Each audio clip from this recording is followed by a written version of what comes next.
بسم الله الرحمن الرحيم قل إن الفضل بيد الله يؤتيه من يشاء والله واسع عليم صدق الله العظيم قال رسول الله صلى الله عليه وسلم زينوا مجالسكم بذكر علي أو كما قال ان اللہ وملائکتہ یصلون علی النبی یا ایہا الذین آمنوا صلوا علیہ وسلموا تسلیما اللہم صلی علی سیدنا محمد وعلی آل سیدنا محمد وبارک وسلم صلاۃ و سلاما علیک یا سیدی یا رسول اللہ۔ قرآن مجید فرقان حمید کی آیت کریمہ جو تلاوت کی گئی، اس میں حق تعالیٰ نے فرمایا کہ اے محبوب قل، آپ فرما دیں ان الفضل بید اللہ، کہ فضیلت اور فضیلت کا عطا کرنا اللہ کے ہاتھ میں ہے، یؤتی من یشاء، جسے وہ چاہتا ہے عطا کرتا ہے۔ اللہ نے جسے چاہا انبیاء میں اپنا خلیل بنا لیا، کسی کو روح اللہ بنا لیا، کسی کو کلیم اللہ بنا لیا، اور کسی کو تمام انبیاء میں سب سے بلند کر کے اپنا حبیب بنا لیا۔ تو فضیلت کا عطا کرنا اللہ کے اختیار میں ہے۔ ہم اپنی مرضی سے کسی اور کو، مفضول کو فاضل کے اوپر ترجیح نہیں دے سکتے، یہ اللہ کی عطا ہے۔ اللہ نے جسے چاہا اس کا انتخاب کر لیا۔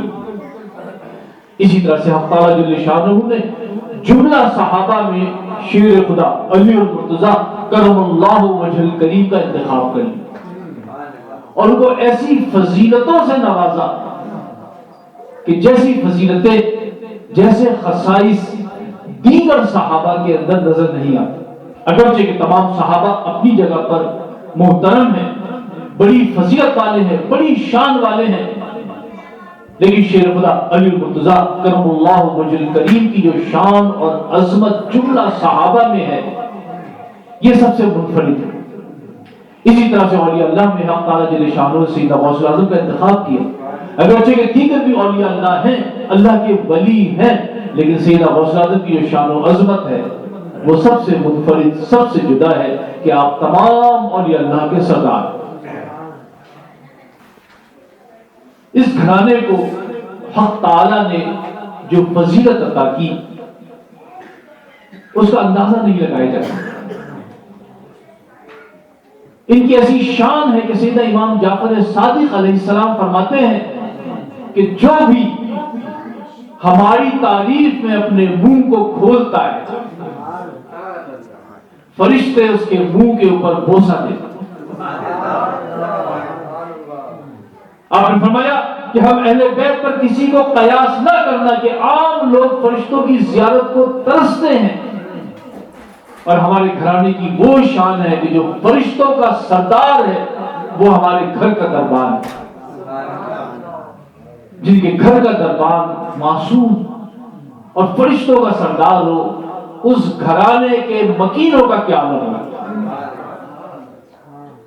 آپ نے فرمایا کہ قرآن ہمارے گھر میں نازل ہوا، علم و تقوی ہمارے ارد گرد طواف کرتے ہیں، اللہ نے ہمیں ایسا معطر پاک نبی عطا فرمایا کہ جن کی ہم اولاد ہیں، اللہ نے ہمارا ظاہر بھی پاک کیا اور باطن بھی پاک کیا۔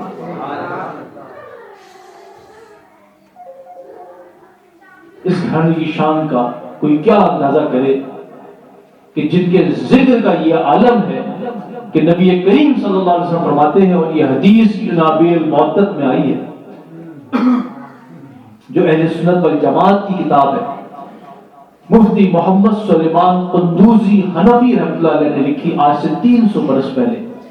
اس میں یہ حدیث ہے کہ نبی کریم صلی اللہ علیہ وسلم نے فرمایا کہ جس جگہ پر ہمارا ذکر ہوتا ہے، یعنی میرا اور میرے اہل بیت کا، جس جگہ پر ہمارا ذکر ہوتا ہے وہاں پر فرشتوں کا نزول ہوتا ہے۔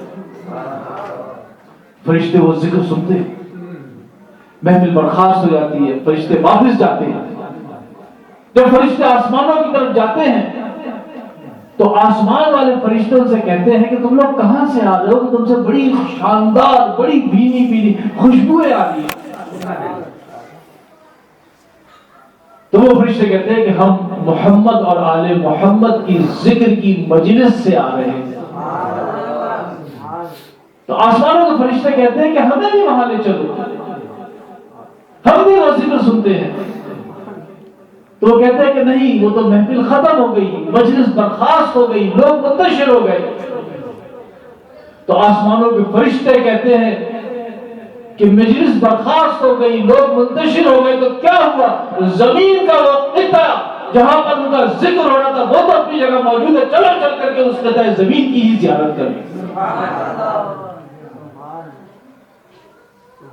نبی کریم صلی اللہ علیہ وسلم فرمایا کہ زینوا مجالسکم بذکر علی، اپنی مجلسوں کو علی ابن ابی طالب کے ذکر سے مزین کرو۔ اور آپ کا ذکر کوئی معمولی ذکر نہیں، آپ کے ذکر کے لیے حضور صلی اللہ علیہ وسلم فرمایا کہ ذکر علی عبادت ہے، علی کا ذکر عبادت ہے۔ اب دیکھیں، کسی سے بھی پوچھ لیں، عبادت اللہ کی ہے، معبود حقیقی وہی ہے، عبادت کسی صورت کسی کی نہیں ہوتی، لیکن شیر خدا کا ذکر ایسا ذکر ہے کہ ان کا ذکر کرتے ہوئے اللہ کی عبادت ہو رہی ہے، اور نہ صرف ان کا ذکر بلکہ ان کے چہرے کی طرف دیکھنا بھی عبادت ہے۔ حضور فرماتے تو حضور نے فرمایا کہ اپنی مجلسوں کو علی ابن ابی طالب کے ذکر سے مزین کرو۔ علی کی محبت اصلی ایمان ہے۔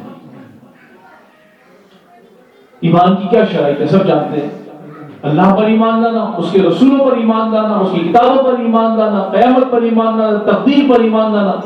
بیٹے یہ آپ موبائل چھوڑ دے رہا سورج میں بعد میں کھیل لینا۔ اللہم صلی علی سیدنا محمد وعلی آل سیدنا محمد وبارک وسلم، صلاۃ و سلام علیک یا سیدی یا رسول اللہ۔ تو سب جانتے ہیں کہ ایمان کی شرائط کیا ہے، لیکن جان لیں کہ یہ ایمان کا جسد ہے۔ ایک اور چیز ہے جو ایمان کی روح ہے، اور اگر وہ نہ ہو تو پھر ایمان بلا جسد ہے۔ اور وہ روح کیا ہے؟ نبی کریم صلی اللہ علیہ وسلم کی محبت۔ حضور نے فرمایا کہ آگاہ ہو جاؤ، لا ایمان لمن لا محبت له، اس کے دل میں ایمان ہی نہیں جس کے دل میں میری محبت نہیں۔ تو ایمان کا جو ظاہر، جو اس کا جسد ہے، اس کی ساری اہمیت روح کے سبب ہے۔ اگر ہمارے جسم سے روح نکل جائے جسد بیکار، مٹی ہے۔ تو اصل چیز اس کی روح ہے، اور ایمان کی روح نبی کریم صلی اللہ علیہ وسلم کی محبت ہے۔ اور صرف نبی کریم صلی اللہ علیہ وسلم کی محبت ہی نہیں بلکہ شیر خدا علی المرتضیٰ کرم اللہ وجہ الکریم کی محبت ایمان کی روح ہے۔ کیسے؟ میں اپنی طرف سے نہیں کہہ رہا، حضور نے فرمایا، حضرت علی سے آپ نے خطاب کرتے ہوئے کہا کہ اے علی، لا یحبک الا المؤمن ولا یبغضک الا المنافق، کہ اے علی تجھ سے محبت نہ رکھے گا مگر مومن، اور تجھ سے بغض نہ رکھے گا مگر منافق۔ اندازہ لگا لیں کہ مومن کو بننے کی شرط کیا رکھ دی حضور نے؟ مومن کوئی بن ہی نہیں سکتا جب تک کہ شیر خدا علی المرتضیٰ کرم اللہ وجہ الکریم سے محبت اس کے دل میں جاگزی نہ ہو۔ تو یہ ایمان کی شرائط میں سے ہے کہ شیر خدا علی المرتضیٰ کرم اللہ وجہ الکریم کی محبت رکھی جائے، وگرنہ ہم ساری چیزوں کو ماننے کے باوجود حقیقت ایمان سے، روح ایمان سے محروم رہ جائیں۔ حضور اکرم صلی اللہ علیہ وسلم فرمایا کہ جو شخص یہ چاہے کہ اس کی زندگی میری زندگی کی طرح ہو، اور اس کا مرنا میرے مرنے کی طرح ہو، اور جو یہ چاہے کہ جنت کے ان باغوں میں جا کر رہے کہ جس کے درختوں کو اللہ عز و جل نے اپنے دست قدرت سے لگایا، جس کا جینا میرے جینے کی طرح ہو، جس کا مرنا میرے مرنے کی طرح ہو، اور جو ایسے باغوں میں جنت کے رہنا چاہے کہ جس کے درختوں کو حق تعالیٰ جل شانہ نے اپنے دست قدرت سے لگایا، حضور صلی اللہ علیہ وسلم فرماتے ہیں کہ اسے چاہیے کہ علی سے محبت رکھے، علی کے دوستوں سے محبت رکھے، اور علی کی اطرت ائمہ اطہار سے محبت رکھے۔ شان علی مرتضیٰ ماورائے گمان، عقل آپ کی شان و عظمت کا ادراک نہیں کر سکتی۔ جملہ صحابہ میں حقیقت محمدیہ صلی اللہ علیہ وسلم کا کامل ظہور شیر خدا کی ذات مقدسہ میں، اور اس اعتبار سے آپ کی شان سب سے بلند ہے۔ اور حقیقت محمدیہ جس ذات میں ظاہر ہو جائے تو کوئی اس کا ادراک نہیں کر سکتا۔ کیوں؟ میں نہیں کہہ رہا، حضور نے فرمایا حضرت صدیق اکبر سے کہ لم یعرفنی حقیقتاً غیر ربی، کہ میری جو حقیقت ہے وہ میرے رب کے علاوہ کوئی بھی نہیں پہچانتا۔ تو شیر خدا علی المرتضیٰ کرم اللہ وجہ کریم میں حقیقت محمدیہ کامل طور پر جلوہ گر ہے، اور اس بنا پر آپ کی حقیقت کا ادراک ممکن نہیں۔ آپ کے ایسے خصائص ہیں جس کے سبب آپ سب سے منفرد ہیں۔ دیکھیں، ایک ہوتی فضیلت، فضیلت کے اندر دو لوگ زیادہ لوگ شریک ہو سکتے، جیسے صحابی ہونا فضیلت ہے اور بہت سارے صحابوں کو یہ فضیلت حاصل ہے، لیکن خصوصیت خصائص وہ چیز ہوتی ہے جو اس شخص کے ساتھ خاص ہو۔ تو شیر خدا کہتا ہے کچھ ایسی چیزیں ہیں جو انہی کی ذات مقدسہ کے ساتھ خاص ہے اور جو ان کو منفرد کر رہی ہے۔ ان میں سے یہ کہ آپ کے لیے حضور نے فرمایا کہ انا و علی من نور واحد، میں اور علی ایک ہی نور واحد سے۔ وہ نور جو آدم کی پیشانی میں رکھا گیا حضرت عبد المطلب تک آیا، اور یہاں پر آ کر کے تقسیم ہو گیا حضرت عبداللہ میں اور حضرت ابو طالب میں۔ حضرت عبداللہ سے نبی کریم صلی اللہ علیہ وسلم کا ظہور ہوا، حضرت ابو طالب سے شیر خدا علی المرتضیٰ کرم اللہ وجہ کریم کا ظہور ہوا۔ پھر آپ ایسا شرف کہ عین جوف کعبہ کے اندر آپ کی ولادت ہے، اور سبب اس کا یہ بنا کہ آپ کی والدہ ماجدہ فاطمہ بنت اسد حضرت ابو طالب کے ہمراہ طواف میں مشغول تھی کہ اچانک اس شدت کا درد لاحق ہوا کہ کہیں اور لے جانے کا موقع ہی نہ ملا۔ ابن مغازلی شاہ الشافعی مناقب علی میں لکھتے ہیں کہ امام زین العابدین فرماتے ہیں کہ ایک دن اپنے والد کے ہمراہ اپنے نانا کی قبر مبارک کی زیارت کے لیے گیا۔ وہاں بہت سی خواتین تھیں، ان میں سے ایک ہماری طرف متوجہ ہوئی تو میں نے اس سے کہا کہ تم پر خدا کی رحمت ہو، تم کون ہو؟ کہنے لگی کہ میں زیدہ قبیلہ بنی سعدہ سے ہوں۔ میں نے کہا کہ کیا تمہارے پاس کوئی بات ہے جو ہمارے لیے بیان کرو؟ کہنے لگی کہ ہاں، خدا کی قسم میری ماں ام العارا ایک دن عرب کی خواتین کے ہمراہ بیٹھی تھی کہ ابو طالب غمگین حالت میں آئے۔ میری ماں نے پوچھا کہ آپ کو کیا ہوا؟ کہنے لگی کہ فاطمہ بنت اسد کو اچانک شدید درد لاحق ہوا۔ پھر انہوں نے اپنے ہاتھوں سے اپنا چہرہ چھپا لیا۔ اتنے میں نبی کریم صلی اللہ علیہ وسلم تشریف لائے اور پوچھا چچا جان کیا ہوا؟ حضرت ابو طالب نے فرمایا کہ فاطمہ بنت اسد درد زے کی شدت سے گری پڑی۔ حضور نے حضرت ابو طالب کا ہاتھ تھاما اور سیدہ فاطمہ بنت اسد کو لے کر کعبے کے اندر لے گئے اور کہا کہ اللہ کا نام لے کر بیٹھ جائیں، اور ذرا دیر گزری تھی کہ انتہائی خوبصورت پاک اور پاکیزہ بچے کی ولادت ہوئی۔ میں نے اتنا خوبصورت چہرہ کبھی نہیں دیکھا تھا۔ بس ابو طالب نے اس کا نام علی رکھا اور حضور صلی اللہ علیہ وسلم ان سب کو لے کر گھر تک گئے۔ علی کو حق نے اتارا تو عین کعبے میں کھلی جو آنکھ تو پہلے خدا کا گھر دیکھا۔ جو خدا کا گھر تھا، جو بیت اللہ تھا، وہ علی کا گھر بنا۔ یہ بیت اللہ کی ہے، بیت علی بھی ہے۔ قیامت تک لوگ بیت اللہ کی جو زیارت کر رہے ہیں اور کرتے رہیں گے، در حقیقت بیت علی کی بھی وہ زیارت کر رہے ہیں۔ کسی را میسر نشدی سعادت بکعبہ ولادت و مسجد شہادت، کسی کو بھی یہ سعادت نصیب نہ ہوئی کہ ان کی ولادت کعبۃ اللہ میں ہوئی ہو اور مسجد جو کہ اللہ کا گھر ہوتا ہے وہاں پہ ان کی شہادت ہو۔ پھر آپ کا یہ شرف کہ سب سے پہلے ایمان میں ہمارے مورخین نے زیادتی کہ جی مردوں میں پہلے یہ لائے، عورتوں میں پہلے یہ لائے، بچوں میں پہلے یہ لائے، غلاموں میں پہلے یہ ایمان لائے۔ دیکھیں ایمان لانے کی بات تو وہاں ہوتی ہے کہ جب ایمان لانے والا پہلے کسی اور دین پر ہو۔ حضرت علی تو پیدا ہی کعبۃ اللہ میں ہوئے، آنکھ کھولتے ہی رخ مصطفیٰ پہ نظر ڈالی، حضور صلی اللہ علیہ وسلم کی آغوش رسالت میں پرورش پائی، اور ان کی شان ایسی کہ ہمارے اکابرین فرماتے ہیں کہ نہ صرف یہ قوم، نہ صرف یہ امت، بلکہ پچھلی امتوں میں بھی جو فیض ولایت تھا وہ حضرت علی کی وساطت سے تقسیم ہوا۔ تو حضرت علی کا پہلے ایمان لانے کا تو سوال ہی پیدا نہیں ہوتا، وہ تو پہلے ہی سے مومن تھے، پہلے ہی سے مسلمان تھے۔ یہ کہاں سے لیا ہے کہ جناب بچوں میں پہلے یہ ایمان لائے، بڑوں میں پہلے یہ ایمان لائے؟ حقیقتاً حضرت علی کرم اللہ وجہ الکریم پہلے مسلمان نہیں بلکہ پہلے ہی سے مسلمان ہیں۔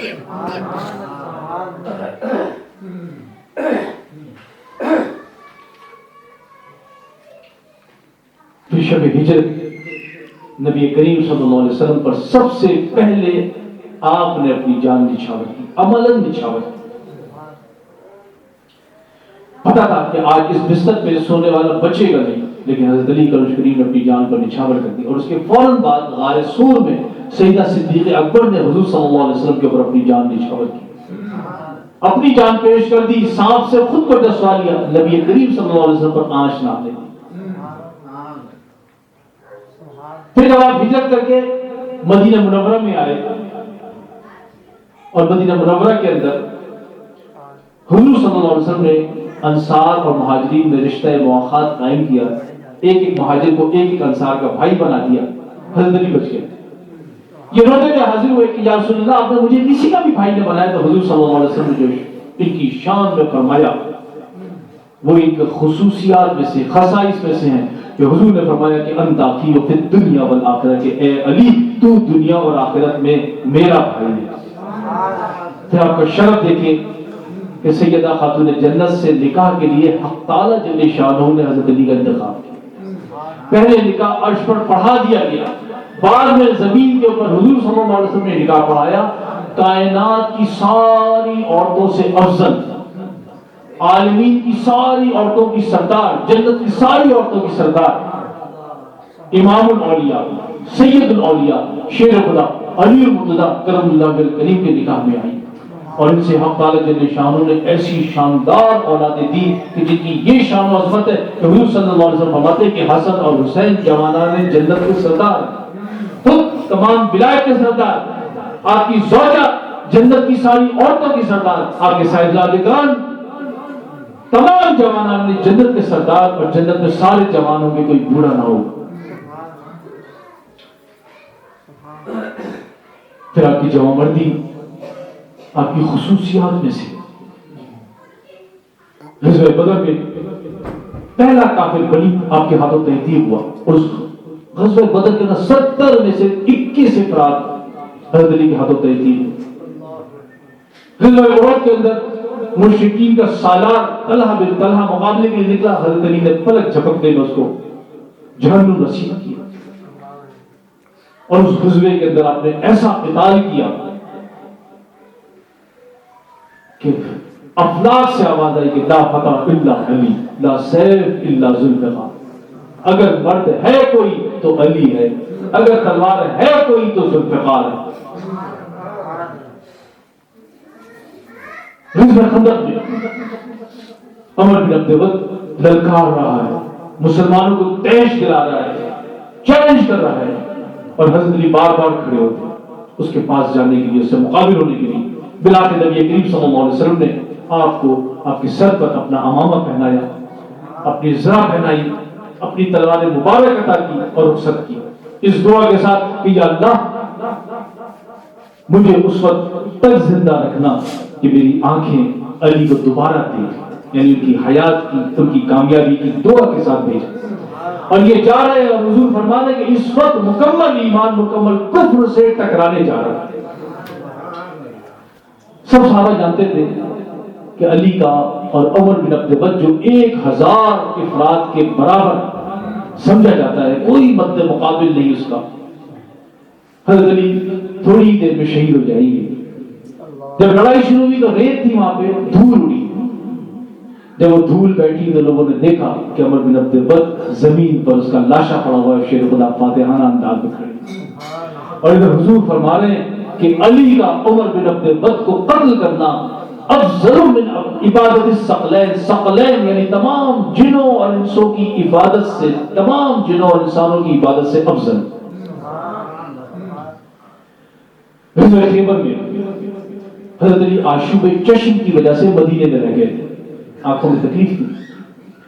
حضور صلی اللہ علیہ وسلم نے فرمایا کہ کل میں علم اس شخص کو دوں گا کہ جو اللہ اور اس کے رسول سے محبت کرتا ہے اور اللہ اس کا رسول بھی اس سے محبت کرتے ہیں. اب یہ ایسا اعزاز تھا، حضور جس کی تصدیق فرمانے سب کے دلوں میں شوق ہوا کہ کاش یہ شرف ہمیں مل جائے. اگلے دن حضور صلی اللہ علیہ وسلم حضرت علی کو طلب کے کہا کہ وہ تو مدینے میں ہے، آشوب چشم ہے. اب یہ جو میں بات بتا رہا ہوں یہ میں نے اپنے مرشد سے سنی، اس کا کچھ حصہ کتابوں میں آیا ہے، کچھ نہیں آیا. حضور صلی اللہ علیہ وسلم نے داد علی کو، حضرت علی کو پکارا اور فرمایا کہ جو مجھے علی کے آنے کی خبر دے گا میں اسے راز کی ایک بات بتاؤں گا. جب حضور نے یہ فرمایا تو حضرت سلمان فارسی نے بجائے زمین کی طرف، رستے کی طرف، مدینے کے رستے کی طرف دیکھنے کے بجائے آسمان کی طرف دیکھنا شروع کر دیا اور فرمایا کہ یا رسول اللہ شیر خدا علی مرتضیٰ تشریف لا رہے ہیں. حضرت تشریف لائے، حضور صلی اللہ علیہ وسلم کا لوح دہن ان کی آنکھوں میں لگایا اور ان سے کہا کہ پہلے جا کے یہود کو دعوت اسلام دینا، ان کے ساتھ نرمی کرنا. آپ نے اور آپ نے ان کے سارے جوانوں کو تحقیق کر دیا. دوران جنگ آپ کی ڈھال گر گئی تو آپ نے اس دروازے کو اکھاڑ پھینکا اور اسے بطور ڈھال استعمال کیا، جسے بعد میں 40 اور ایک روایت میں 80 صحابہ مل کر کے اٹھانا سکے. صحابہ حیران، پوچھا کہ آپ نے کیسے کیا؟ فرمایا کہ میں نے خیبر قوت جسمانی سے نہیں، قوت ربانی سے فتح کی. اب جنگ ختم ہو گئی، سلمان فارسی حضور کی خدمت میں حاضر لے کر یا رسول اللہ آپ نے یہ کہا تھا کہ مجھے ایک راز کی بات بتائی. یہ ہمارے مرشد نے فرمایا کسی کتاب میں مجھے نہیں بتائی.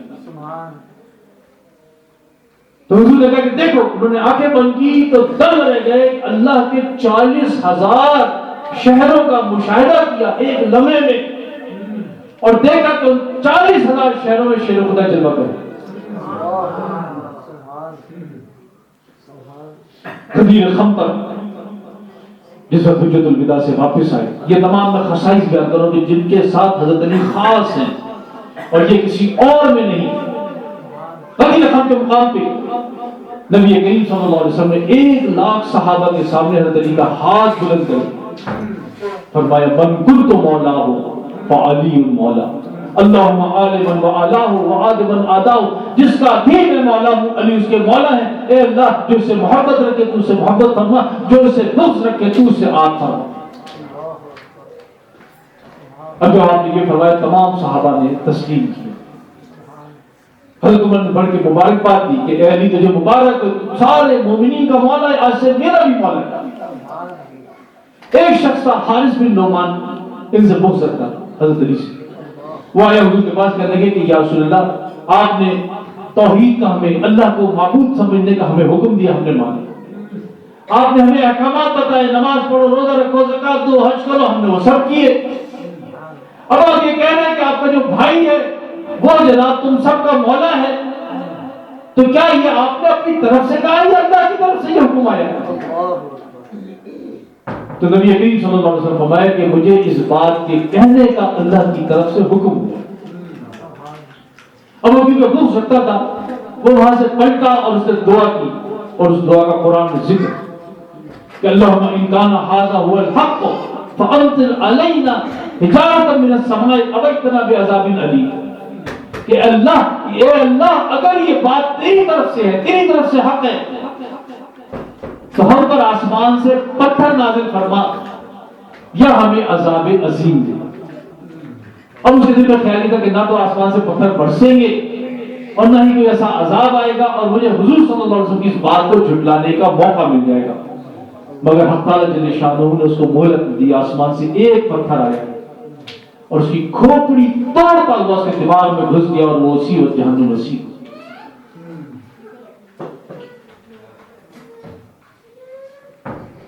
حضرت علی کو علم کے سبب تمام صحابہ اور تمام رہتی دنیا تک آنے والوں پر من کل الوجوہ فضیلت حاصل ہے۔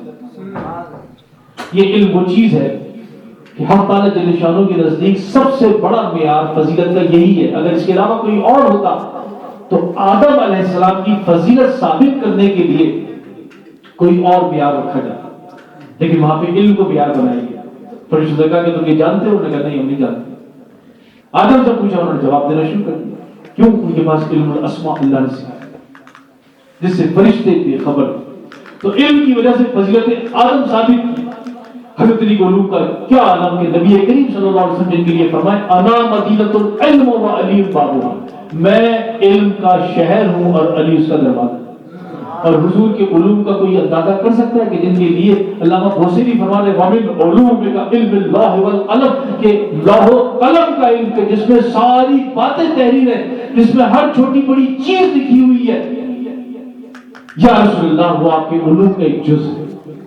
اور حضور فرمائے انا مدینۃ العلم و علی بابها، جس کا میں علم کا شہر اور علی کا دروازہ ہے۔ انا دار الحکمت و علی بابها، میں حکمت کا گھر، علی اس کا دروازہ ہے۔ حضرت علی فرماتا ہے کہ نبی کریم صلی اللہ علیہ وسلم نے مجھے علم کے 1000 باب تعلیم فرمائے، اور ہر دروازے سے مجھ پر 1000 باب کھلتے چلے۔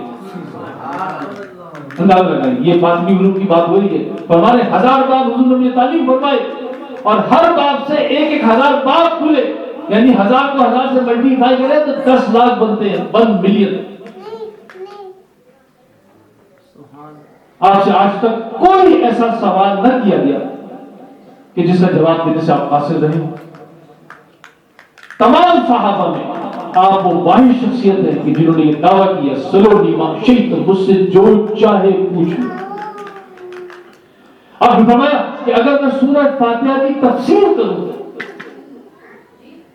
تو اس قدر بوجھ ہو جائے کہ 70 اونٹ اسے اٹھا نہ سکے۔ کوئی سوچ سکتا ہے یہ جو قرآن ہے یہ کوئی معمولی چیز نہیں ہے، کلام الہی ہے، اور سورہ فاتحہ وہ ہے کہ جو پورے قرآن کا نچوڑ ہے۔ اور آپ فرمانے کہ اگر صرف میں اس کی تفسیر کروں تو اتنا بوجھ بن جائے کہ 70 اونٹ اس بوجھ کو اٹھا نہ سکے۔ حضرت عمر کے زمانے خلافت میں ایک غیر مسلم آیا اور آ کر کے حضرت عمر سے کہا کہ آپ کے قرآن میں یہ ہے کہ ان اللہ علی کل شیء قدیر، کہ اللہ ہر بات پر، ہر شے پر قادر ہے۔ کہہ رہے ہاں ہے۔ کیوں؟ کہہ رہے کہ کیا آپ کا اللہ ایک اور اللہ پیدا کرنے پر قادر ہے؟ اب اس کے دل میں کیا تھا کہ اگر یہ کہیں گے نہیں ہے قادر تو قرآن کی آیت غلط ہو جائے گی، اور اگر یہ کہیں گے کہ پیدا کر سکتا ہے تو 2 اللہ ہو جائیں گے، ایک اللہ کا تصور ختم۔ حضرت عمر نے اس کو جواب نہیں دیا، اسے لے کر کے حضرت علی کی خدمت میں آئے۔ صحابہ بھی جانتے تھے کہ مشکل کشائی کہاں جا کر کے ہوتی ہے، کون ایسے دقیق سوالوں کے جواب دے سکتا ہے، کون ایسے معاملوں کو حل کر سکتا ہے۔ حضرت علی کے پاس آئے، اس نے حضرت علی کے پاس سامنے وہی بات ریپیٹ کی تو شیخ خدا علی مرتضیٰ کرم اللہ وجہ کریم نے جواب دیا کہ سنو، ہمارا رب بلا شبہ ہر بات پر قادر ہے، اور اس بات پر بھی قادر ہے کہ ایک اور اللہ پیدا کر دے، لیکن جس اللہ کو وہ پیدا کرے گا وہ مخلوق ہوگا اور یہ خالق ہوگا۔ ہم اس خالق کی پوجا کرتے ہیں جس نے اس اللہ کو پیدا کیا، یا جس نے تمام مخلوقات کو پیدا کیا۔ وہ ایسا ہے کہ اس کو کسی نے پیدا نہیں کیا، لم یلد ولم یولد، نہ اس کو کسی نے جنا ہے نہ وہ کسی اور کو جنے گا۔ وہ غیر مسلم یہ جواب سن کر اسی وقت ان کے قدموں میں گر کر ایمان لیا۔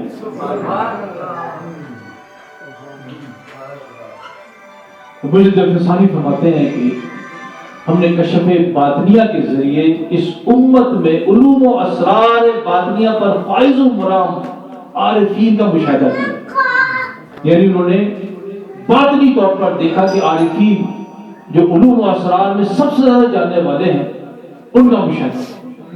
کہتے ہیں کہ جب میں نے مشاہدہ کیا تو شیر خدا علی المرتضیٰ کرم اللہ کریم کو ان کے سب سے منفرد، سب سے بلند مقام پہ اور ایسی شان و عظمت کے ساتھ پایا کہ کوئی ان کا مد مقابل نظر نہیں آتا۔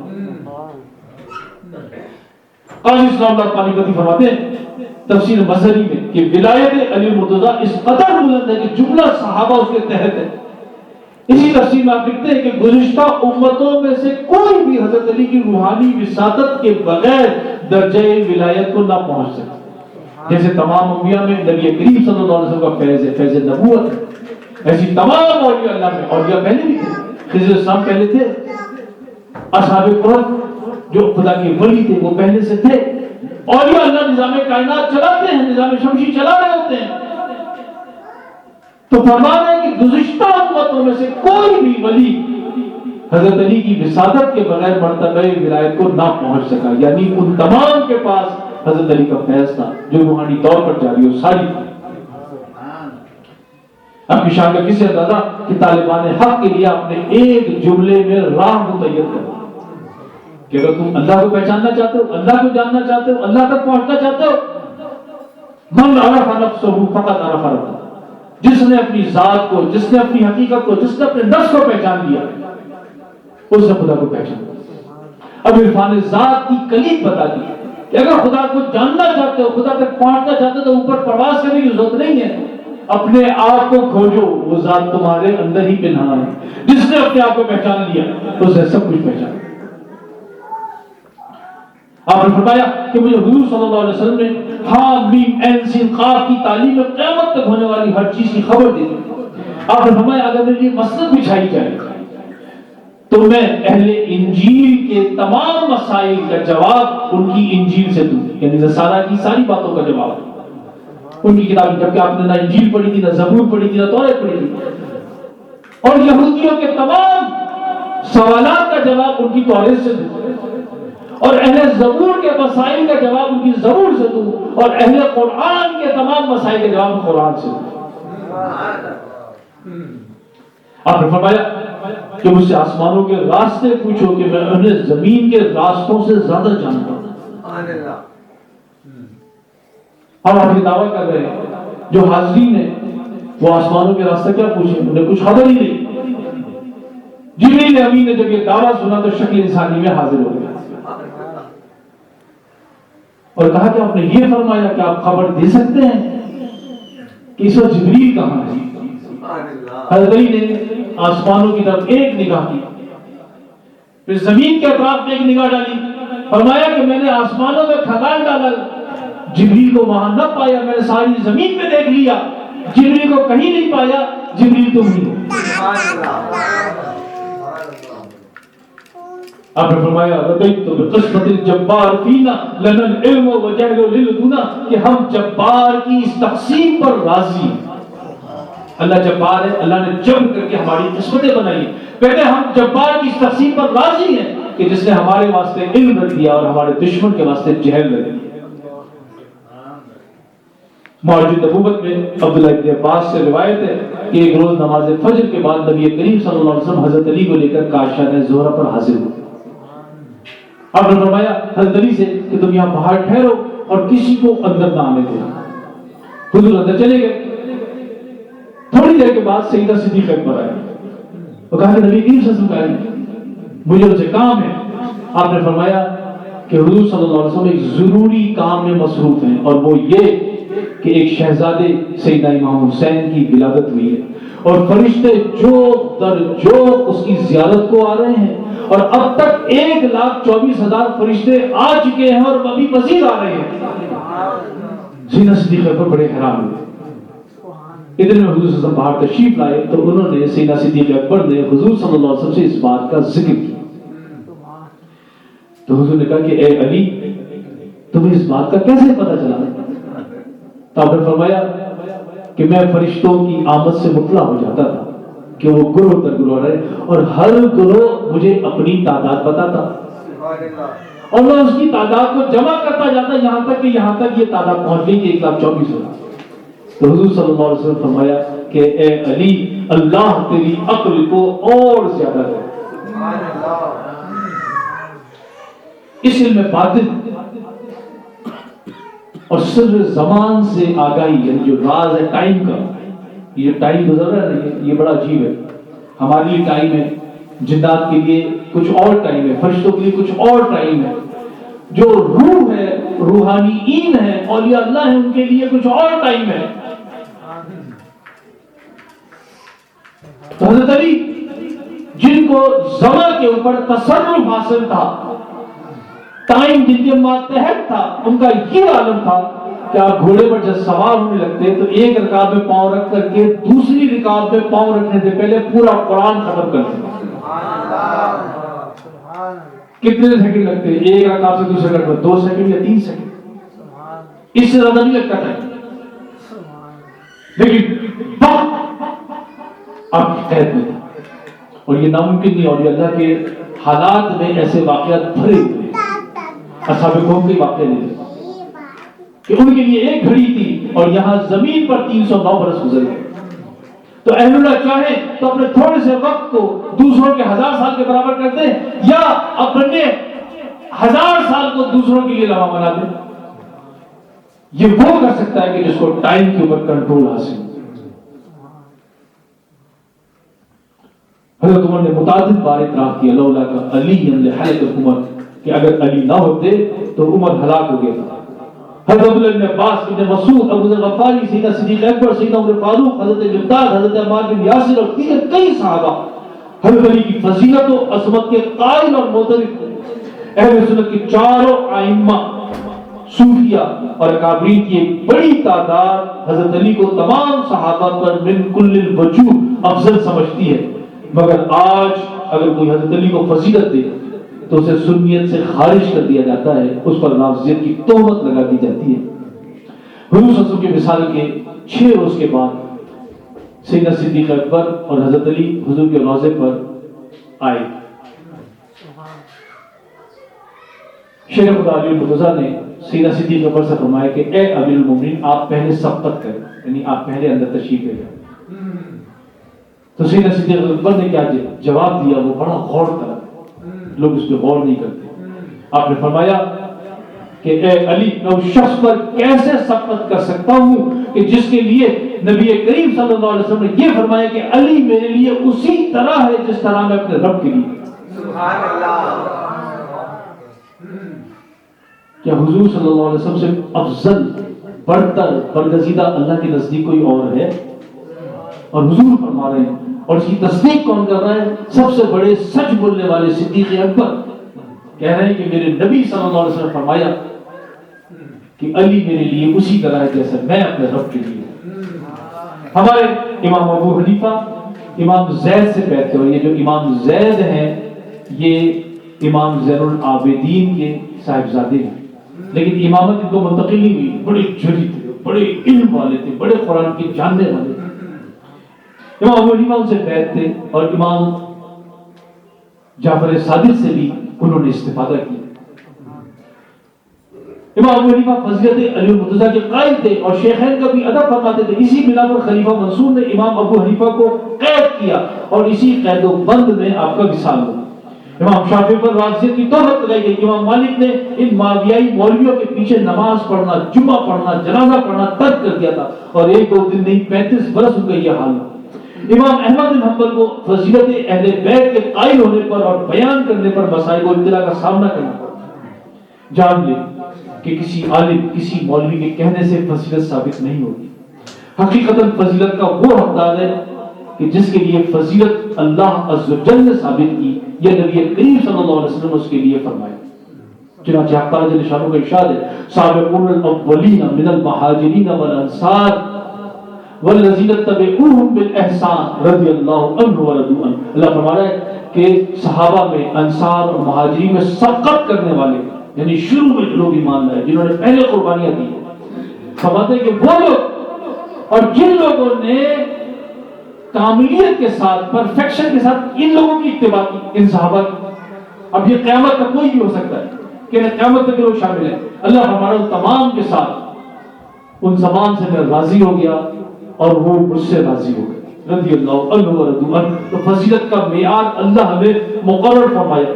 فضیلت کے ان تمام صحابہ میں سب سے زیادہ سابقیت اور اولیت والے شیر خدا علی المرتضیٰ کرم اللہ وجہہ کریم فضیلت کے جتنے بھی آ رہے ہیں، علم، تقوی، فقر، ولایت، عشق، صحبت، نسبت، جمع بندی، سخاوت، ان تمام میں شیر خدا کا کوئی ثانی نہیں۔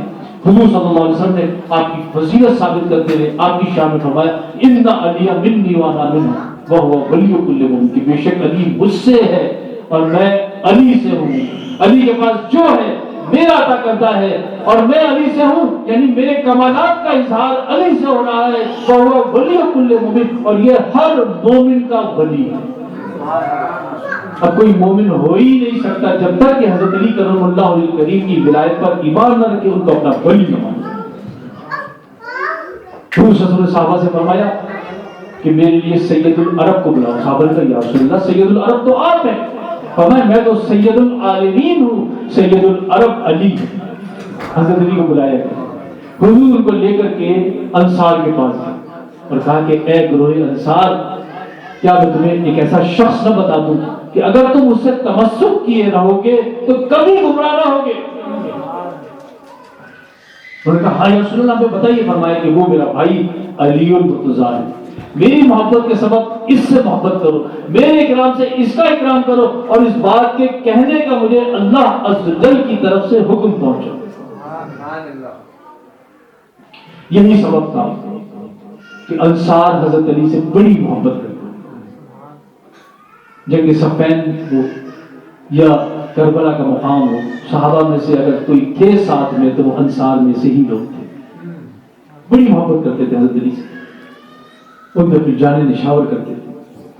کیوں؟ کیونکہ نبی کریم صلی اللہ علیہ وسلم کو اس بات کی تلقین کی، اس بات کی تاکید کی، اور اتنی محبت کہ جب خلافت کا فیصلہ ہونے لگا تو سعد بن عبادہ جو کہ انصار کے سردار تھے، انہوں نے نہ شیخین کی بیعت نہ کی، نہ حضرت ابوبکر سے بیعت کی، نہ حضرت عمر سے بیعت کی، اور وہ جناب وہاں سے ہجرت کر گئے ملک شام، وہ چلے چھوڑ کر کے، انہوں نے بیعت نہیں کی۔ کیوں؟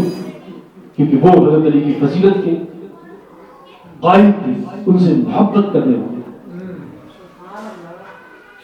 حضور صلی اللہ علیہ وسلم فرمایا کہ حق علی کے ساتھ ہے، علی حق کے ساتھ ہے، اور دعا کی کہ اللہ حق کو وہیں رکھنا جہاں پر علی ہو۔ حضور صلی اللہ علیہ وسلم نے حق کو علی کا پابند بنایا۔ زید بن اسلم سے روایت ہے حضور صلی اللہ علیہ وسلم فرمائے کہ اے علی تجھے مبارک ہو، تیری مثل کون ہے؟ فرشتے تیرے مشتاق اور آرزو مند ہیں، بہشت تیرے لیے ہے۔ قیامت کے دن میرے لیے نور کا ایک ممبر نصب کیا جائے گا، اور ایک ممبر ابراہیم خلیل اللہ کے لیے ہوگا، اور ان کے درمیان نور کا ایک ممبر تیرے لیے ہوگا۔ اس وقت ایک ندا کرنے والا ندا کرے گا کہ مرحبا مرحبا، وسیع حبیب و خلیل کے درمیان بیٹھا ہے۔ پھر جنت کی چابیاں لائی جائیں گی اور میں وہ چابیاں تیرے ہاتھ میں دے دوں گا۔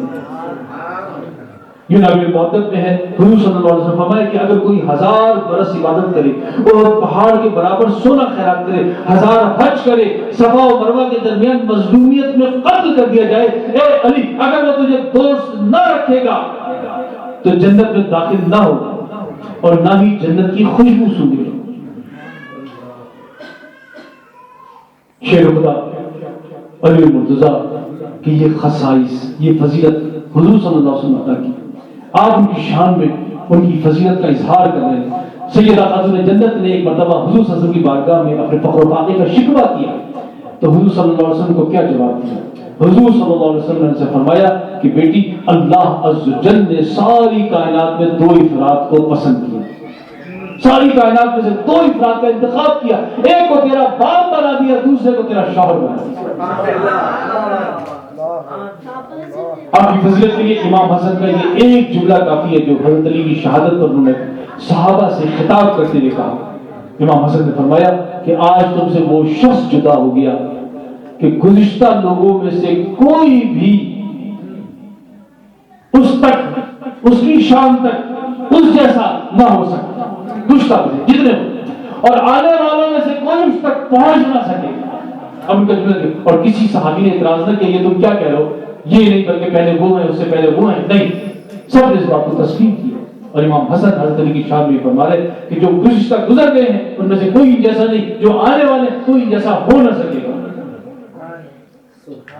حضرت مرادیں کہ حضور صلی اللہ علیہ وسلم فرمایا کہ اگر 7 آسمان اور زمین کا وزن ترازو کے ایک پڑے میں رکھا جائے اور علی کا ایمان دوسرے پڑے میں، تو علی کا ایمان وزن میں بڑھ جائے۔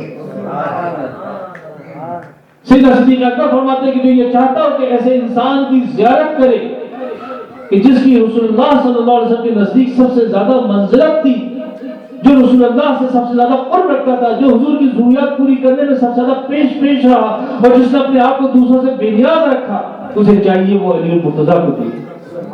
سیدنا صدیق اکبر نے حضور سے پوچھا کہ یا رسول اللہ، آپ کی امت میں کوئی ایسا بھی ہے کہ جس میں تمام گزشتہ انبیاء کے اوصاف و کمالات ہوں؟ تو حضور صلی اللہ علیہ وسلم نے کہ ہاں، وہ علی المرتضیٰ ہیں کہ جس میں گزشتہ انبیاء کے اوصاف و کمالات جمع ہیں۔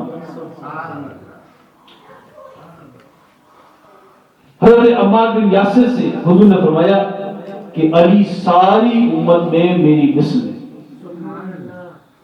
حضرت سلمان فارسی کے بارے میں لوگوں نے حضور سے شکایت کی کہ یا رسول اللہ، یہ جب بھی مسجد میں آتے ہیں جا کے سیدھا حضرت علی کے پاس بیٹھ جاتے ہیں، کسی اور کے پاس بیٹھتے ہی نہیں۔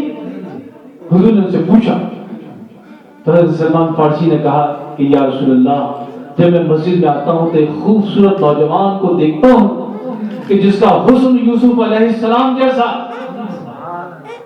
جس کی سخاوت ابراہیم علیہ السلام جیسی، جس کا حلم اسماعیل علیہ السلام جیسا، جس کے اوصاف محمد مصطفیٰ صلی اللہ علیہ وسلم جیسے، تو میں ان کی صحبت میں، ان کی خدمت میں جا کر کے بیٹھ جاتا۔ تو حضور نے کیا فرمایا؟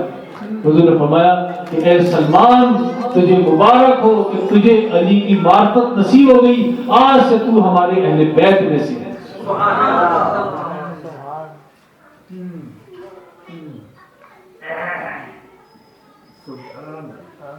حضرت ابوبکر صدیق کا معمول تھا کہ جس مجلس میں حضرت علی موجود ہو تو وہ ان کے چہرے کو ہی دیکھتے رہتے، تکتے رہتے تھے۔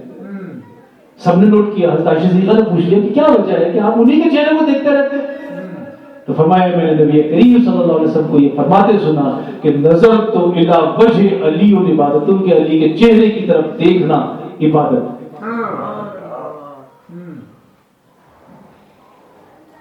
حضور صحابہ کے ہمراہ تشریف فرماتے، حضرت علی سامنے سے تشریف لائے، سب بیٹھے ہوئے تھے، جگہ نہیں تھی۔ حضرت ابوبکر صدیق نے اپنی جگہ چھوڑ دی اور کہا کہ اے ابو الحسن یہاں آئیے، یہاں بیٹھیے۔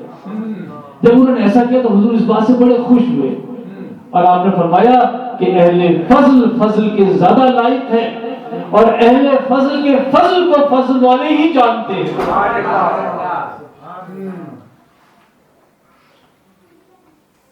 علامہ عبدالبر اندرسی اپنی مشہور کتاب الاستیاب میں لکھتے ہیں، عبدالرزاق سے نقل کرتے ہیں کہ حضور صلی اللہ علیہ وسلم فرمایا کہ اگر کوئی عمر کو ابو بکر پر فضیلت دے تو میں اس کو منع نہیں کرتا، اگر کوئی علی کو ابو بکر پر فضیلت دے تو میں اس کو بھی منع نہیں کرتا، بشرط کہ وہ ان دونوں سے محبت رکھے۔ اگر دونوں سے محبت ہے، کسی کو بھی آپ فضیلت دیتے ہیں، آپ کا دل کسی کی طرف مائل ہو، نبی کریم صلی اللہ علیہ وسلم کی بارگاہ میں یہ چیز موجود ہے۔ مگر دور بنو امیہ میں تھیلوں کے منہ کھل گئے،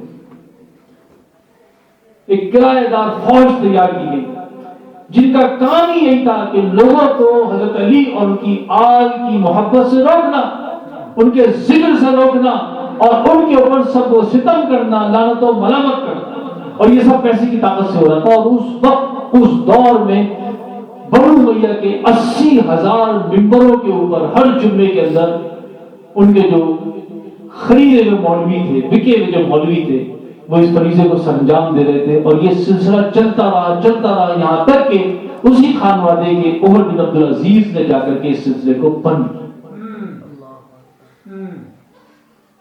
اور یہ تمام امیر معاویہ کی حکم سے ہوتا تھا۔ حضرت علی کے مسائل میں سے ایک حجر بن عدی، ان کو معاویہ کے سپاہیوں نے گھیر لیا، یہ اور ان کے ساتھیوں کو، اور کہا کہ ہمیں حکم ہوا ہے کہ تم سے کہیں کہ علی اور آل علی کے اوپر سب و ستم کرو، ان پر لعنت و ملامت کرو، اگر کرو گے تو چھوڑ دیں گے، نہیں تو تمہیں قتل کر دیں گے۔ انہوں نے کہا کہ ہم سے یہ کبھی بھی نہیں ہوگا۔ چنانچہ حجر بن عدی اور ان کے ساتھیوں کو معاویہ کے سپاہیوں نے شہید کر دیا۔ 1400 برس کے بعد ابھی چند سال پہلے 10 یا 15 سال پہلے یہ جو داعش کے لوگ ہیں ان لوگوں نے حجر بن عدی کی قبر کھودی تو جسد کو نکالا تو 1400 سال کے بعد بھی جسد مبارک بالکل ویسی ہے اور اس کی تصاویر بھی گئی ہیں اور تصاویر انٹرنیٹ کے پر موجود ہیں آج بھی آپ بھی چاہیں تو دیکھ سکتے ہیں اور انہوں نے جسد کو وہاں سے غائب کر جانے پھر کیا ابھی معاویہ نے سعد بن ابی وقاص سے جو کہ عشرہ مبشرہ میں سے ان 10 صحابہ جن کو حضور نے جنت کی بشارت دی جل القدر صحابی جنگ صفین میں اگرچہ کہ ابھی معاویہ کی فوج میں تھے لیکن یہ قتال میں شریک تھے ابھی معاویہ نے اسے شکوہ کیا کہ تم علی کے اوپر سب و ستم نہیں کرتے لعنت و ملامت نہیں کرتے کہنے کہ 3 وجوہات کی بنا پر علی کو 3 ایسی باتیں حاصل ہے کہ اگر مجھے ان میں سے ایک بھی مل جاتی ہے تو میری دنیا و مافیا سے بہتر ہوتی کہنے کہ وہ کیا کہنے کہ پہلی بات یہ کہ جب غزوہ تبوک کے موقع پر نبی کریم صلی اللہ علیہ وسلم مدینہ منورہ میں علی کو حاکم بنا کر چھوڑنے لگے تو انہوں نے شکوہ کیا حضور نے فرمایا کہ اے علی کیا تم اس بات پر راضی نہیں ہو کہ تمہاری قدر و منزلت میرے نزدیک ویسے ہی ہے جیسی ہارون علیہ السلام کی موسیٰ کے نزدیک مگر یہ کہ میرے بعد کوئی نبی نہیں دوسرا یہ کہ غزوہ خیبر کے موقع پر حضور نے فرمایا کہ کل میں علم اس کو دوں گا جو اللہ اس کے رسول سے محبت کرتا ہے اور اللہ اس کا رسول بھی اس سے محبت فرماتے ہیں اور حضور صلی اللہ علیہ وسلم وہ علم حضرت علی کو دیا تیسرا یہ کہ جب آیت مباہلہ اتری فَقُلْ تَعَالُوا نَدْعُ أَبْنَاءَنَا وَأَبْنَاءَكُمْ وَنِسَاءَنَا وَنِسَاءَكُمْ وَأَنفُسَنَا وَأَنفُسَكُمْ کہ تم اپنے بیٹے لاؤ اپنے بیٹے لاتے ہیں تم اپنی عورتیں لاؤ اپنی عورتیں لاتے ہیں تم اپنے نفسوں کو پیش کرو اپنی جانوں کو پیش کرو ہم اپنی جان کو پیش کرتے ہیں تو اس وقت نبی کریم صلی اللہ علیہ وسلم نے فرمایا اس گھرانے کے لیے کہ یا اللہ یہ میرے اہل بیت ہے اور حضرت علی کرم شریف کو بطور اپنے نفس کے بطور اپنی جان کے پیش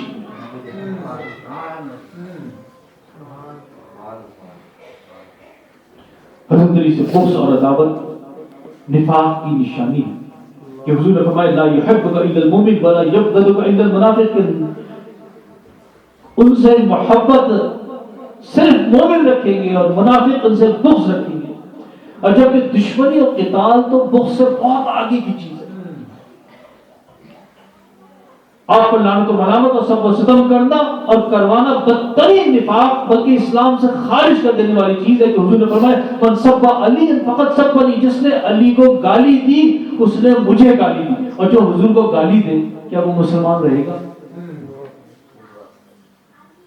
چنانچہ علامہ عبدالبر الاستیاب میں اور عز الدین اسد الغابہ فی معرفت الصحابہ میں لکھتے ہیں کہ سر مصطفیٰ حضرت حذیفہ یمنی کو حضور صلی اللہ علیہ وسلم نے منافقین کے ناموں سے آگاہ کیا ہوا سب جانتے ہیں صحابہ کے ان کو بتایا ہوا یہ سر مصطفیٰ ہے حضور کے رازدار ہیں حضور کے راز ان کے پاس ہے حضور ان کو بتایا ہوا ہے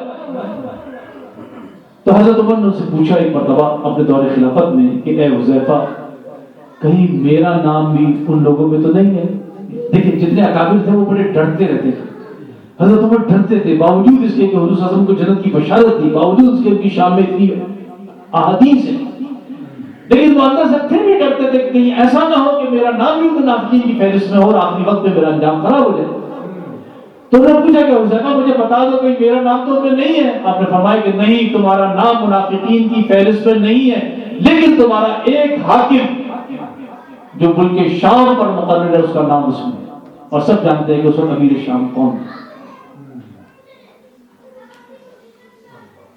تصوف کے جملہ سلاسل میں یہ عقیدہ ہے کہ اپنے پیر کو تمام زمانے کے پیروں اور بزرگوں سے افضل سمجھنا چاہیے اگر مرید یہ نہ سمجھے گا تو اس کی نظر ادھر ادھر بھٹکے گی اس کا دل ادھر ادھر جائے گا اس لیے سیدنا غوث اعظم نے اس بات کی مریدین کو تلقین کی کہ اپنے پیر کو سب سے زیادہ افضل سمجھو اور اس ایک شخص کو پکڑ کر کے اس سے ہمیشہ واپس لاؤ امام الاولیاء مولا کائنات سیدنا علی المرتضی تمام سلاسل فقراء کے پیر و مرشد ہیں تمام سلاسل سے جاری ہوئی لہذا ہر سلسلے کے مرید پر لازم ہے کہ انہیں حضور کے بعد جملہ بنی آدم سے افضل اور برتر سمجھو شاہ ولی اللہ تفہیمات میں فرماتے ہیں کہ اس امت میں ولایت کا دروازہ کھولنے والے اولین فرد حضرت علی ہیں. اس امت میں جسے بھی بارگاہ رسالت سے فیض ولایت ملتا ہے وہ نسبت علی المرتضیٰ سے یا نسبت غوث الاعظم سے ملتا ہے، اور واضح ہے کہ نسبت غوث الاعظم نسبت علی المرتضیٰ ہی ہے. سیدنا علی امت محمدی میں فیض ولایت کا سرچشمہ اور منبع ہے. فتوحات میں شیخ الاکبر فرماتے ہیں کہ تم کسی کو بھی اہل بیت کے برابر نہ سمجھو کہ اہل بیت ہی اہل سیادت ہیں. ان سے محبت، عبادت اور ان کا بغض انسان کے لیے حقیقی خسارہ ہے. مولانا روم حضرت علی کی شان میں فرماتے ہیں کہ علی اہل صفا کے وجود کے لیے مثل آفتاب ہیں. آپ مومنوں کے امام اور اللہ کے ولی ہیں. آپ ایسے امام ہیں کہ جن کا وجود حق تعالیٰ کے ساتھ قائم ہے. زمین و زمان، ارض و سما آپ کے وجود کے فیضان سے قرار پذیر ہیں. تمام مومنین کا روح ارادت آپ کی طرف ہے. آپ امیر، ہادی اور مولا ہیں. اگر تو عزت و بزرگی کا خواہاں ہے تو جانو دل سے اس خاندان کا غلام بن جا. شیخ فرید الدین عطار مولا کائنات کی شان میں فرماتے ہیں کہ ہر زمانے میں ان کا ظہور رہتا ہے. وہ ہر جگہ حاضر ہوتے ہیں. باطن میں ان کا وجود ہر جگہ ہوتا ہے. کوئی جگہ ان سے خالی نہیں. وہ ہمیشہ جہاں میں حقیقت کے ساتھ ظاہر و عیاں ہیں. میں نے اس راز کو اپنی کتاب مظہر العجائب میں بیان کیا ہے. وہ امیر المومنین، شاہ معظم اور اسرار آدم ہیں. وہ میرے ورد ضبع، روح رواں ہیں. ساری کائنات انہیں کی بدولت قائم ہے. اگر تو چاہے تو ہر جگہ انہیں پا سکتا ہے. وہی جہاں میں مقصود، وہی ہمیشہ عابد و معبود. مختصر یہ کہ وہی مخلوق عالم کے مرجع و مآوا ہے. اپنی ایک اور کتاب سی فصل میں شیخ فرید الدین عطار فرماتے ہیں کہ حضور کا فرمان سن کہ ہر زمانے میں کوئی نہ کوئی امام موجود ہوتا ہے جو مخلوق کی حقیقی راستے کی طرف رہنمائی کرتا ہے اور اسرار خداوندی سے آگاہ کرتا ہے. اگر ایک لمحے کے لیے بھی زمانہ امام سے خالی ہو تو نیست و نابود ہو جائے. عالم کبھی بھی امام کے وجود سے خالی نہیں ہوا. تو کس کو اپنا امام جانتا ہے؟ حضرت علی المرتضیٰ کو حقیقت کے اندر امام سمجھ. ان کے اوپر اسرار شریعت ختم ہے. مولا علی ہی مخلوق کے درمیان قائم ہے. بس تم کو زمانے میں دائم سمجھ. راہ علی المرتضیٰ کے سوا تمام راستوں سے منہ پھیر لے ورنہ تیری موت و حیات جہالت میں گزری. نور حضور شیر خدا میں ہے جلوہ گر. رتبہ میرے علی کا سمجھے گا کیا بشر. کل اولیاء یہ کہنے پہ مجبور ہو گئے بعد از حضور شیر خدا. قصہ مختصر اور اس حقیقت کا اظہار خود شیر خدا کی زبان سے ہوا. آپ نے حضرت عمار بن یاسر سے فرمایا کہ اے عمار کیا تم نے قرآن میں نہیں پڑھا کہ کل شیء احصیناہ فی امام مبین، کہ امام مبین تمام اشیاء، کل اشیاء کے اوپر محیط ہے. ساری اشیاء امام مبین میں ہے. اے عمار وہ امام مبین میں ہی تو ہوں. تو امام زمانہ، امام مبین، امام برحق سیدنا علی المرتضیٰ کرم اللہ وجہ الکریم. جامعہ کی شان میں کیا خوب فرمایا علی شاہ مرداں امام کبیرہ کہ بعد از نبی شد بشیر نذیرہ. علی اولیارا دلیل است برحق، علی انبیارا ولی نصیرہ. حضور صلی اللہ علیہ وسلم حضرت علی کی فضیلت میں فرماتے ہیں کہ لا تسبوا علیا فانہ ممسوس فی ذات اللہ، کہ علی کو برا مت کہو کہ وہ ذات الہی میں دیوانہ ہے. ان کے جذب کا یہ عالم. نماز میں لقائے باری میں ایسے پیوست ہوتے، ایسے جذب میں ہوتے کہ اے نماز کی حالت میں پنڈلی میں گھسا ہوا پیکان نکال لیا گیا اور آپ کو احساس تھا. کوئی اندازہ کر سکتا ہے کہ حق تعالیٰ جل شانہ کی دیدار ان کی کیفیت کیا ہوتی. تو حضور فرماتے ہیں کہ علی کو برا مت کہو کہ یہ ذات الہی میں دیوانہ ہے. حضرت علی کی فضیلت کلام الہی سے آیا، حضور کی احادیث سے آیا، اکابر ترین صحابہ کے اقوال سے آیا. مگر افسوس آج عشق مصطفیٰ کے دعوے دار فضیلت علی کے منکر ہیں، دشمنان علی کے دوست ہیں، معاویہ کے نام لیوا، معاویہ کی تعریف کرنے والے، معاویہ کا یوم اور معاویہ کا عرس منانے والے ہیں۔ یہ فیضان معاویہ جاری کرنے والے اس راہ علی المرتضیٰ سے ہٹے ہوئے ہیں جسے اختیار کرنے کی اتار ترتیب حضور صلی اللہ علیہ وسلم کے سب سے بڑے عاشق حضرت اویس قرنی، ایسے عاشق کہ نبی کریم صلی اللہ علیہ وسلم نے اکابر صحابہ کو تلقین کی کہ میرا یہ جبہ اویس کے پاس ہے اور میری امت کی مغفرت کے لیے اس سے دعا کی درخواست کر، اور ساتھ بتا دیا کہ اس کی دعا سے میری امت کے اتنے افراد بخشے جائیں گے جتنا بنو نذیر اور ایک اور قبیلے کا نام، دو قبیلوں کی بکریوں کے بال، ایک بکری میں کتنے بال ہوتے ہیں، اور ان دونوں قبیلوں کا سب سے بڑا لشکر تھا بکریوں، حضور فرمایا اس کی دعا سے بخشے جائیں۔ چنانچہ حضرت علی اور حضرت عمر اور اویس قرنی کی خدمت میں گئے، حضور کا جبہ پیش کیا۔ جب شان فخر دیکھی تو حضرت عمر نے کہا کہ کیا آپ مجھ سے یہ میری امارت، یہ خلافت لے کر کے اس کی عوض فقیری دے سکتے ہیں؟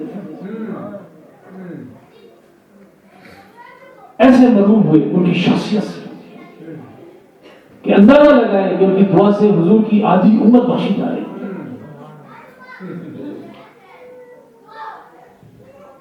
گوشے تنہائی میں تھے، کوئی نہیں جانتا تھا، اپنے قبیلے والے بھی ان سے گدڑیا ہے معمولی۔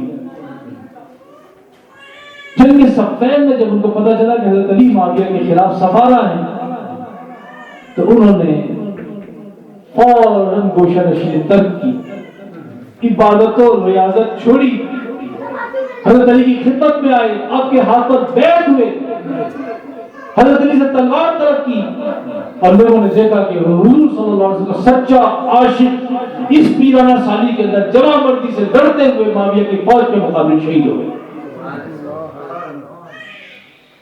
عاشق رسول نے اس شاخ کے لیے راہ متعین کر دی کہ حضور کے عاشق کس طرف ہوتے ہیں، علی کی طرف یا دشمن علی کی طرف۔ آج ہمیں چاہیے کہ ہم اپنا محاسبہ کریں کہ ہم کس کی طرف ہیں، کس کے ساتھ ہیں، کس کا ذکر کرنے والے، کس کا یوم منانے والے، کس کا فیض جاری کرنے والے۔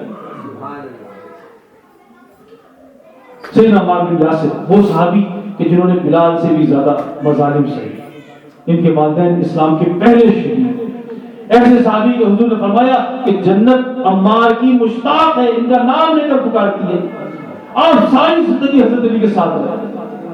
جنگ جمل میں اہل کوفہ کو جمع کرنے کی جب حضرت علی نے بھیجا تو آپ نے جا کے خطاب کیا اور کہا کہ میں نے نبی کریم صلی اللہ علیہ وسلم کو یہ فرماتے سنا کہ حق علی کے ساتھ ہے، علی حق کے ساتھ ہے، اے رب حق کو اسی طرف پھیر دے جس طرف علی جائے۔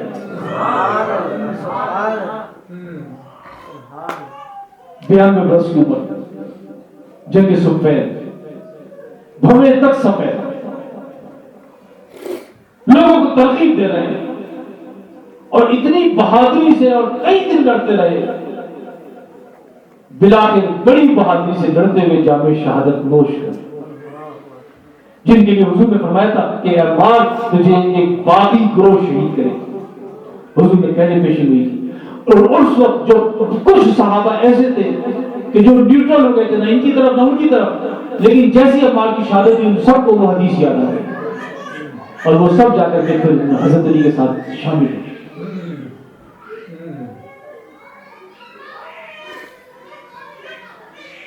آج عمار بن یاسر کا ہمارا کوئی عالم ذکر نہیں کرتا، کوئی مصعب بن تمار کو نہیں جانتا، قمر کے حالات سے کوئی واقف نہیں، علماء ان کا بیان نہیں کرتے، اس لیے کہ وہ علی کے دوست ہے، وہ امام علی تھے، جبکہ حضور صلی اللہ علیہ وسلم نے فرمایا کہ جو بھی یہ چاہتا ہے کہ اس کی زندگی میری زندگی کی طرح گزرے، اس کا مرنا میرے مرنے کی طرح ہو، اور وہ جنت کے ایسے باغوں میں رہے کہ جس کے درختوں کو اللہ عز و جل نے اپنے دست قدرت سے لگایا۔ اسے چاہیے کہ علی کو دوست رکھے، علی کے دوستوں کو دوست رکھے، اور علی کی عطرت ائمہ کھار کو دوست رکھے۔ ہم قادریوں کے سالار لشکر سیدنا غوث الاعظم نے ہمارے لیے پہلے ہی راہ متعین کر دی اور ہمیں اس راہ پر چلنا ہے۔ آپ فرماتے ہیں کہ دلم ذہب محمد پرست و آل مجید، میرا دل محمد صلی اللہ علیہ وسلم اور ان کی برگزیدہ آل کی محبت سے بھرا ہوا ہے۔ ایسا لبریز ہے کہ کسی اور کی محبت کی گنجائش ہی نہیں. حضور اور ان کی آل کی محبت سے لبریز ہے. گواہ حال مرس از ہما حکایاتم. اور اس بات کے بعد میں کیا گواہ پیش کروں؟ یہ جو میری حکایات ہیں، یہ جو میرے بیانات ہیں، یہ جو میرا کلام ہے، یہ جو میری کیفیات ہے، میری اس حال کے اوپر، میری اس بات کے اوپر تمہارے میرے گواہ ہیں. زغیر آل نبی حاجتیں اگر طلب فرماتے ہیں کہ اگر آل نبی کے وسیلے کے بغیر میں کوئی حاجت طلب کروں، اگر آل نبی کے وسیلے کے بغیر، سیدنا غوث ہم سب ان کا وسیلہ پکڑتے ہیں، وہ فرما رہے ہیں کہ اگر آل نبی کے وسیلے کے بغیر کوئی حاجت طرف سے طلب کروں، روا بدانی کہ از ہزار حاجت پر، تو اگر 1000 حاجتیں بھی ہوں تو ایک بھی حاجت پوری نہ ہو. یہ ہمیں تلقین کر رہے ہیں، یہ ہمارے لیے راہ متعین کر رہے ہیں کہ راہ متعین یہ اہل بیت کا گھرانہ ہے. اس کی نسبت نہیں چھوڑنی، ان سے تعلق نہیں توڑنا، ان سے متعلق رہنا ہے. یہی ہمارے منبع و باوا ہے. مشکل کشا شیر و خدا کا فیض ولایت صرف اس دنیا میں ہی نہیں، قیامت اور اس کے بعد بھی جاری و ساری ہے. قیامت میں عجیب معاملہ ہوگا، لوگوں کا حساب کتاب ہو جائے گا، قبر میں سوال جواب ہو گیا، میزان پر ہو گیا، وزن تو لیا گیا، فیصلہ ہو گیا، یہ جنت میں جائیں گے، یہ جہنم میں جائیں گے. جہنمیوں کو جہنم کی طرف لے جایا جا رہا ہوگا. حق تعالیٰ فرمائیں گے وَقِفُوهُمْ إِنَّهُمْ مَسْئُولُونَ. قرآن کی ہے، انہیں روکو کہ ان سے کچھ پوچھا جائے گا. علامہ ابن حجر مکی فرما رہے ہیں اس آیت کی تفسیر، یا اللہ قبر میں سوال جواب ہو گئے، من ربوں کا وما دینوں کا ما تقول لہذا رجل، یہ سوال ہو گئے. پھر نامہ اعمال کھل گئے، اس پر سوال جواب ہو گئے، پھر ان کے نامہ اعمال تول لیے گئے، پھر فیصلہ ہو گیا کہ یہ جنت میں جائیں گے، یہ دوزخ میں جائیں گے. اچھا وہ دوزخ کی طرف جا رہے تھے، ان کو روک کیوں لے گیا؟ اب کیا پوچھنا باقی رہ گیا؟ حق تعالیٰ فرما رہے وَقِفُوهُمْ، روکو انہیں، ٹھہراؤ، إِنَّهُمْ مَسْئُولُونَ، ان سے پوچھا جائے گا. علامہ ابن حجر مکی فرماتے ہیں سوائق محرقہ کہ اس وقت ان جہنم کے حقداروں سے ولایت علی المرتضیٰ کے بارے میں سوال ہے. کس کس کا ولایت علی المرتضیٰ پہ ایمان تھا؟ کون کون انہیں اپنا ولی مانتا تھا؟ کیونکہ جو ان کو ولی مانتا ہے وہ مومن ہے، وہ ولی کل مومن. تو جو لوگ جن کا ولایت علی المرتضیٰ پر ایمان ہوگا، باوجود اس کے کہ جہنم کے مستحق ہو چکے ہوں گے، ان کو جنت میں بھیج دیا جائے. یہ دیکھیں یہ کیسے ولایت علی المرتضیٰ ہے. قیامت میں بھی، قیامت کے بعد بھی، اس دنیا میں بھی ہر جگہ جاری و ساری ہے. اللہ عز و جل سے دعا ہے کہ ہم تمامی کو سیدنا علی المرتضیٰ کرم اللہ وجہ کریم اور آپ کی آل طیبین اور اس گھرانے کی محبت سے سرشار کر دے، ان کی محبت میں زندہ رکھ، ان کی محبت میں مارے، ان کی محبت میں اٹھائے، اور قیامت میں ان مقدس ترین ہستیوں کے گروہ میں، ان کے قدموں تلے، ان کے جھنڈے تلے ہم تمامی کو محشور فرمائے. وما علینا الا البلاغ.